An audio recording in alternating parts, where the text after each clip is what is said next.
Нууцын тамгатай байгаа мэдээллүүдийг нууцаас нь ил гаргаач гэж энэхүү захиаг явуулж байна. Өнөөдөр оюу толгойтой холбоотой асуудлаар Монгол Улсын ерөнхий сайд руу 2 Монгол банкны ерөнхийлөгч рүү 1 албан тоотыг энэхүү явуулж байна.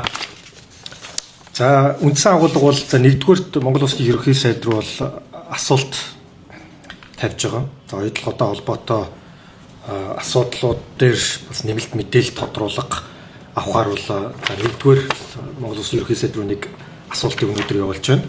2-дугаарт бас Монгол Улсын ерөнхий сайд руу явуулж байгаа 2 дахь хүсэлт бол оюу толгойн сонсголоор бид нэр одоо 92 мянган орчим нотлох баримт цуглуулсан боловч 51% нь ямар нэгэн нууцын тамгатай байна. Тэгэхээр нууц учраас олон нийтэд тэрийг хүргэх боломжгүй болоод байна.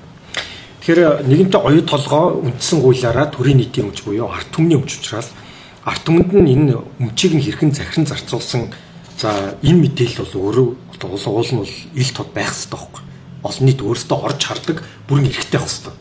Тийм учраас Улсын хурлын даргалууч гэсэн нээлттэй байгаа тэр 49%-ийг энэ ч одоо 49% гэхэр ч одоо бараг 40 хэдэн мянган хуудас баримтчгийг парламент цэгийн дээр тавьж олон нийтэд ил тод болгоё гэж байна. Хоёрдугаарт тэр нууцын тамгатай байгаа мэдээллүүдийг Монгол Улсын ерөнхий сайд руу явуулж эднэрийг өөрийнхөө бүрэн эрхийн хүрээнд нууцаас нь ил гаргаач гэж энэхүү захиаг явуулж байна.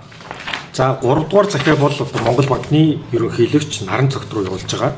Энэ бол одоо 120-дугаар тогтоолын нэг залт бол оюу толгойн экспортын борлуулалтын орлого Монгол банк болон Монголд үйл ажиллагаа явуулж байгаа арилжааны банкар 100% дамждаг байх ёстой гэсэн Улсын хурлын тогтоолоор чиглэл болгох гэсэн. Тэгэхээр ер нь энэ сүүлийн 16 жилийн туршид оюу толгойн борлуулалтын орлогын хэдэн хувь нь монголоор дамжиж ирсэн бэ? Хэдэн хувь нь ерөөсөө Монголд хэл хязгаараар орохгүйгээр цаашаа явдаг байсныг одоо нэмэлт тодруулах авч байгаа.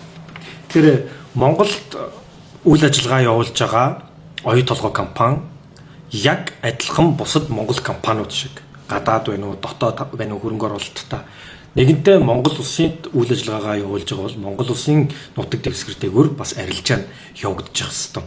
Энэ ч өөрөө бас хуйлтаа штэ.